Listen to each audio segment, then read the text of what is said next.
नमस्कार, जन्मकुंजी लाइव से मैं सरोज सिन्हा। डॉक्टर्स डे के नए एपिसोड में आज हम बात करेंगे फर्टिलिटी प्रिजर्वेशन के बारे में। कैरियर के पीछे भागते युवाओं के लिए आज बचपन एक गंभीर समस्या के रूप में उभरकर सामने आई है। इसे निपटने के लिए अब धीरे धीरे लोग फर्टिलिटी प्रिजर्वेशन प्रजनन संरक्षण प्रक्रिया का रुख करने लगे हैं। तो आइए आज हम फर्टिलिटी स्पेशलिस्ट डॉक्टर नीलम मोहरी से फर्टिलिटी प्रिजर्वेशन के बारे में विस्तार से जानते हैं। फर्टिलिटी प्रिजर्वेशन क्या है? देखिए, फर्टिलिटी प्रिजर्वेशन का मतलब है कि आप अपनी जो प्रजनन क्षमता है उसको आप प्रिजर्व कर रहे हैं, कि मतलब रख ले रहे हैं जिससे कि आप उसको भविष्य में कभी यूज़ कर सकें। तो जिनको ये खतरा है कि इनकी फर्टिलिटी अभी खतरे में है, ये बाद में बच्चा पैदा करने के लायक सक्षम नहीं हो पाएंगे, मतलब कि इनका अंडा नहीं मिल पाएगा या इनका स्पर्म नहीं मिल पाएगा मेल में, तो वो उनको ऐसी डिजीज़ेज़ हो गई हैं, तो वो अभी फर्टिलिटी अपना प्रिजर्व कर सके जिससे कि वो भविष्य में अपने शुक्राणु और अपने अंडाणु से बच्चे पैदा कर सके। तो इस प्रक्रिया को फर्टिलिटी प्रिजर्वेशन कहते हैं। फर्टिलिटी प्रिजर्वेशन की प्रक्रिया विशेष तौर से किन्हें ज़रूरत पड़ती है? देखिए, आज के दिनों में जो फर्टिलिटी प्रिजर्वेशन है इसका एक बहुत ही नया रोल उभर करके आया है, क्योंकि आजकल लोग अपने लिए जागरूक होने लगे हैं, अपने फर्टिलिटी के लिए जागरूक होने लगे हैं। जैसे अगर किसी को यंग एज में कैंसर हो जाता है तो ये हमको पता है कि कैंसर के लिए जो भी थेरेपी है, या तो ऑपरेशन के बाद जो कीमोथेरेपी, रेडियोथेरेपी, उसमें उसके जो जनन अंग हैं, जो शुक्राणु है या जो अंडाशय है, उस पर बहुत ही अधिक असर पड़ता है। तो ये हो सकता है कि अगर उसके पास अभी बच्चे नहीं हो, बाद में उसको बच्चे चाहिए, तो उसको अपना अंडा और अपना शुक्राणु चाहिए होता है, तो उस केस में ज़रूरत पड़ती है। फिर कुछ ऐसे बिनाइन मतलब कि जो कैंसर जिनको नहीं है, वो भी कुछ ऐसी वो कंडीशंस होती हैं जैसे कि इम्यूनोलॉजिकल कंडीशंस है ना, और स्त्रियों में जैसे एंडोमेट्रियोसिस है, रोमेटॉइड आर्थराइटिस है, सिस्टेमिक लूपस एरिथेमेटोसस है, कुछ वो ऐसी डिजीज़ेज़ होती हैं, वो उसमें प्रजनन क्षमता आगे चल के बहुत घट जाती है। तो उन केसेस में प्रजनन जो क्षमता है उसको सुरक्षित करने की ज़रूरत हो सकती है अगर उसके पास पहले से बच्चे नहीं हो। तो इन केसेस में जैसे आप ये समझिए कि ऐसी बीमारियां या ऐसी कंडीशन जिसमें कि प्रजनन क्षमता पे अत्यधिक असर पड़ेगा जिससे कि वो आगे अपना बच्चा नहीं पैदा कर सकते हैं, तो उन केसेस में फर्टिलिटी प्रिजर्वेशन की ज़रूरत पड़ती है। और दूसरा जो अभी सबसे बड़ा आज के युग में ये उसकी ज़रूरत उभरी है, वो ये कि आजकल जो स्त्री है वो काफ़ी उम्र तक पढ़ना चाहती है, अपना करियर बनाना चाहती है, वो देर में शादी करना चाहती है, देर में बच्चे पैदा करना चाहती है। और यहाँ पर मैं आपको बता दूँ कि जो स्त्री की जो ये क्षमता होती है, ये अंडे बनाने की या जो रिप्रोडक्शन की क्षमता होती है, प्रजनन की जो क्षमता होती है, वो 35 साल की उम्र के बाद घटने लग जाती है। तो अगर कोई स्त्री चाहती है कि मैं अभी पढ़ाई कर लूँ, अपना करियर कर लूँ, बाद में बच्चे पैदा करूँ, तो अगर वो 40 साल के बाद सोचेगी तो उसके लिए बहुत बड़ी समस्या पैदा हो जाएगी। तो एक ये दूसरा जो कारण है स्त्रियों के लिए, वो सोशल एग फ्रीजिंग है। मतलब आप सोशली आप चाहते हो कि हमारा ये जो फर्टिलिटी प्रिजर्वेशन हो जाए जिससे कि हम बाद में अपना ये बच्चे पैदा कर सकें, अपना प्रजनन कर सकें। किस उम्र के लोग फर्टिलिटी प्रिजर्वेशन का लाभ उठा सकते हैं? देखिए, जो फर्टिलिटी प्रिजर्वेशन है ये तो हमेशा यंग एज में ही होगा। अब आप कहेंगे कि किसी को आप 50 की उम्र में या 60 की उम्र में फर्टिलिटी प्रिजर्वेशन करें, तो वो नहीं है, ये हमेशा ही यंग लोगों के लिए है। अब अगर हम स्त्रियों की बात करें तो उनके में अगर फर्टिलिटी प्रिजर्वेशन करना है, जैसे कि उनको कैंसर हो गया है या उनको सोशल कोई रीज़न है कि वो अपना देर में बच्चा पैदा करना चाहती हैं, तो सबसे पहले देखना पड़ेगा कि वो जो फर्टिलिटी वो प्रिजर्व करना चाहते हैं वो उनके पास बची है क्या। अब आप कहेंगे कि हम 40 साल की उम्र में चल रहे हैं फर्टिलिटी प्रिजर्वेशन, तो वो उसका नहीं उसकी बात है, क्योंकि यंग एज में ही फर्टिलिटी प्रिजर्वेशन होता है। तो इसकी ज़रूरत उनको होती है कि जिनको यंग एज में कोई बीमारी हो गई है, कोई कैंसर हो गया है, तो वो अपना फर्टिलिटी प्रिजर्व करे अंडा रख करके, या फिर स्पर्म अपना फ्रीज़ करके, या फिर और भी तरह के प्रिजर्वेशन होते हैं कि जैसे ऑपरेशन अगर कैंसर का हो रहा है तो उसकी फर्टिलिटी कैसे बचाई जा सकती है, कि मतलब कैंसर का भी ऑपरेशन हो जाए और जहाँ तक हो उसकी फर्टिलिटी भी बची रहे, तो उसके भी तरह तरह के उपाय होते हैं। एज फैक्टर इसमें सबसे इम्पॉर्टेंट है कि अगर कोई यंग है तो ही वो अपना फर्टिलिटी प्रिजर्व कर सकता है। मान लीजिए कि किसी 18 साल के लड़के को कोई इस तरह का कैंसर हो गया कि जिसका अभी इलाज करना है और ये हमको पता है कि उसका कीमोथेरेपी या रेडियोथेरेपी होगा, तो उसके स्पर्म्स ख़त्म हो जाएंगे और दोबारा उसके होने के चांस नहीं है, तो वो अपने स्पर्म्स प्रिजर्व कर सकता है, जिससे कि बाद में जब वो ठीक हो जाए, उसकी शादी हो, तो वो स्पर्म्स को अपने यूज़ कर ले और अपना बायोलॉजिकल चाइल्ड पैदा कर सके। के लिए कोई कानूनी प्रावधान भी है या कोई भी इस प्रक्रिया को अपना सकता है? इसका कानूनी प्रावधान ये है कि जो ये फर्टिलिटी प्रिजर्वेशन है या जो एग रखने का या स्पर्म रखने का, ये 10 साल के लिए प्रिजर्व किया जा सकता है।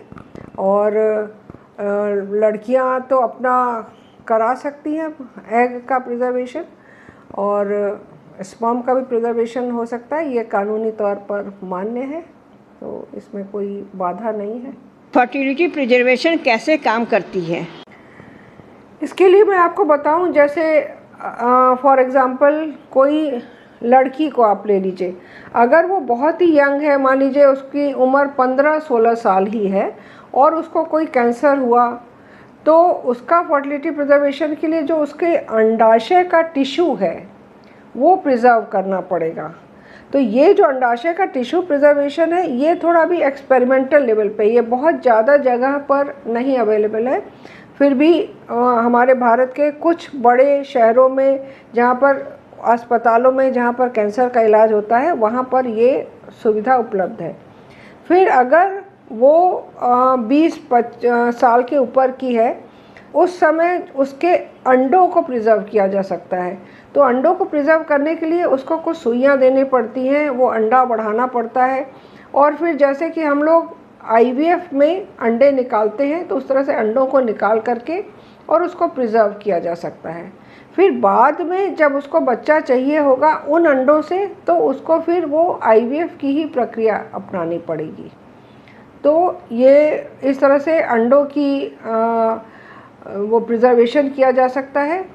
पुरुष में ये प्रिजर्वेशन ज़्यादा आसान होता है और आप सीमेन को प्रिजर्व कर सकते हैं, पर उसमें ये ध्यान रखना चाहिए कि एक बार के सीमेन प्रिजर्व करने से ही नहीं काम चलेगा, कम से कम 2-3 सैंपल प्रिजर्व रहते हैं, तो फिर वो आगे के लिए ज़्यादा ये संभावना रहती है कि वो यूज़ हो जाएगा।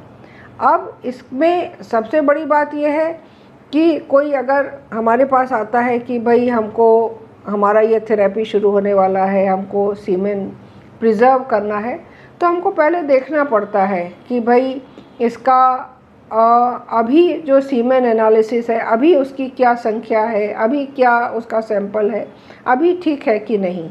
जब वो ठीक होगा इस समय, तो ही उसको रखने से फ़ायदा है। मान लीजिए अभी ही नहीं ठीक है तो उसको रखने से, तो पहले उस पर काउंसलिंग की बहुत ज़रूरत होती है कि भाई आप अपना ये प्रिजर्व कर लो, फिर उसमें कितने प्रतिशत आगे संभावना है कि आपको अपना बच्चा मिल पाएगा, कितने सैंपल्स की ज़रूरत है, कितने दिन के लिए रखा जा सकता है। तो ये सब चीज़ें काउंसलिंग करना होता है, बताना होता है, क्योंकि अगर जो भी मरीज इस तरह का आता है कि उसको अभी बीमारी की डायग्नोसिस भी हुई है, अभी उसको ये भी बताया जा रहा है कि आपको प्रिजर्व करना है, तो उस समय वो बहुत मेंटल ट्रॉमा से गुजर रहा होता है, तो उसको कई तरह की सहायता और सलाह दे करके फिर उसको प्रिजर्वेशन के लिए बोला जाता है। क्या फ्रीजिंग अंडे पीरियड्स को रोकते हैं?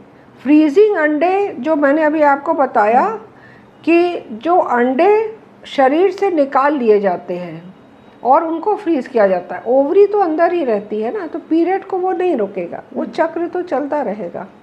स्त्रियों को अपनी प्रजनन क्षमता को ज़्यादा समय तक बनाए रखने के लिए क्या करना चाहिए? देखिए, एक ये बहुत बड़ा सत्य है कि स्त्री की जो प्रजनन क्षमता है, जो उसके अंडे बनाने की क्षमता है, वो एक बायोलॉजिकल क्लॉक होती है, वो टिक टिक करती रहती है। तो स्त्रियों की वो क्लॉक जो है वो जल्दी तेज़ी से टिक करती है, जितनी कि पुरुषों की नहीं करती है।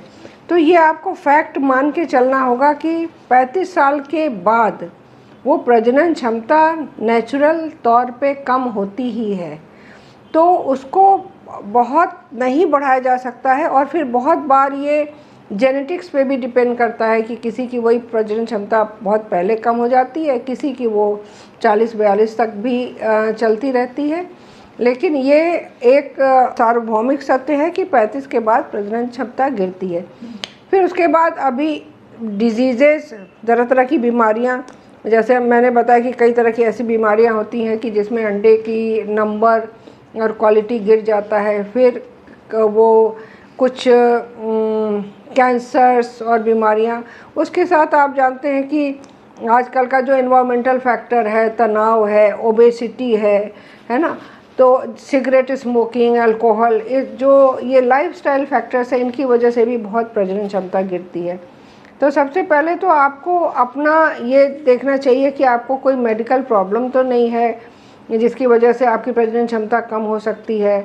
फिर ये ध्यान रखना चाहिए कि एज स्त्रियों के लिए बहुत बड़ा फैक्टर है। 35 इयर्स के बाद प्रजनन क्षमता कम होनी ही है।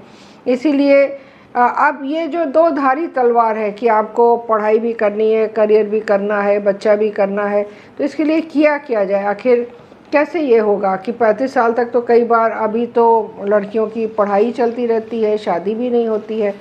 तो इस बात को ध्यान में रखते हुए फिर अपना आगे का करियर देखना चाहिए। फिर अगर 35-36 साल में या जब भी शादी होती है, अगर बच्चे की चाह है, तो 35 साल में शादी है तो 6 महीने के अंदर अगर प्रेगनेंसी नहीं होती है तो आपको अपने डॉक्टर से पूछना चाहिए कि भाई मेरा टेस्ट कर दो। अगर और लेट शादी होती है तो आपको 1 ही महीने के बाद सलाह ले लेनी चाहिए कि हमारी क्षमता क्या है। वो ब्लड टेस्ट से और अल्ट्रासाउंड से क्षमता पता चल जाती है। तो सबसे पहला तो ये कि एक जानकारी कि भाई 35 के बाद कम होता ही है, तो हमको उसके लिए ध्यान रखना चाहिए कि उसके बाद और देर ना होने पाए। उसके बाद भी अगर ये है कि नहीं देर होना ही है, हम अभी नहीं कुछ चाहते हैं, तो उसके लिए एक सोशल एग फ्रीजिंग अभी एक नया आया है, जो कि मेट्रो सिटीज़ में बहुत ज़्यादा कॉमन है और लोग करवा भी रहे हैं जो इस तरह के प्रोफेशन में जुड़े हैं कि जो अभी नहीं प्रेगनेंसी कर सकते हैं। और उसमें जो मैंने बताया कि अंडे निकाल करके उसको फ्रीज़ किया जा सकता है, पर हर जो चीज़ नेचुरल नहीं है उसकी लिमिटेशन भी होती है कि आपके पास कितने अंडे आप फ्रीज़ कर सकते हो। फिर मैंने जैसे कहा कि उन अंडे फ्रीज़ करके उससे आईवीएफ से ही फिर बच्चा होगा, क्योंकि उस अंडे को आप वापस अंदर शरीर में डाल के नहीं कर सकते, उसको बाहर फर्टिलाइज़ करना होगा, फिर उसको आईवीएफ के द्वारा वो बच्चा पैदा होगा। तो अब अंडे आप लिमिटेड ही फ्रीज़ कर सकते हो, तो कोई आप अंडे फ्रीज़ करके आप 100% गारंटी नहीं दे सकते हो कि हाँ आपको प्रेगनेंसी हो ही जाएगी। स्त्रियों को इसकी जानकारी होनी चाहिए, समाज को जानकारी होनी चाहिए कि बहुत देर नहीं कर देनी चाहिए। ये मेरा आज का मैसेज है। और लाइफस्टाइल अपना सुधार के रखना चाहिए, ज़्यादा मोटापा ना होने पाए, खाने पीने का ध्यान रखना चाहिए, और अपने मेडिकल कंडीशन के बारे में अवेयर होना चाहिए कि हमको कोई ऐसी बीमारी तो नहीं है जिसकी वजह से हमारा अंडा जल्दी ख़त्म होने की वो स्थिति बनेगी। तो इन सब चीज़ों को करते हुए फिर बाकी मेडिकल का सहारा लेते हुए बहुत ज़रूरत पड़े तो अंडे की फ्रीजिंग कराई जा सकती है, जिससे कि अपना फ्यूचर फर्टिलिटी सुरक्षित रखा जा सकता है। फर्टिलिटी प्रिजर्वेशन प्रक्रिया के तहत अंडे या शुक्राणुओं की गुणवत्ता भी सुधारी जा सकती है। फर्टिलिटी प्रिजर्वेशन के तहत अंडों की या शुक्राणु की गुणवत्ता को नहीं सुधारा जा सकता है। जो उस समय है पुरुष या महिला के पास, उन्हीं शुक्राणुओं को या अंडाणुओं को सुरक्षित किया जा सकता है। जैसा कि मैंने आपको बताया, वो जो हमारे पास आते हैं प्रिजर्वेशन के लिए, तो हमको पहले देखना पड़ता है सीमेन टेस्ट करके कि उसके कितने शुक्राणु अभी हैं, उनकी मतलब चलने की क्षमता कैसी है। तो जिस तरह का अभी होगा जो हमको मिलेगा सैंपल, उसी को सुरक्षित किया जा सकता है। सुरक्षित करने के दौरान उसकी गुणवत्ता को नहीं सुधारा जा सकता है। अगर कोई महिला 40 साल की उम्र में आती है कि हमारा फर्टिलिटी प्रिजर्वेशन कर दो, तो हमको पहले उसके हार्मोन्स के टेस्ट करने होते हैं, उसका अल्ट्रासाउंड करना होता है और देखना होता है कि उसके पास हम उसको सुई दवा देंगे तो उसके कितने अंडे मिलने की क्षमता है या कितने मिल सकते हैं। फिर हम उसकी काउंसलिंग करते हैं कि आपको इतने अंडे आपके मिल सकते हैं, इतने सुरक्षित किए जा सकते हैं। तो उस प्रक्रिया के दौरान गुणवत्ता नहीं सुधारी जा सकती है। गुणवत्ता पहले देखी जाती है कि अब हम सुरक्षित करेंगे तो इनको हम बाद में क्या दे सकते हैं।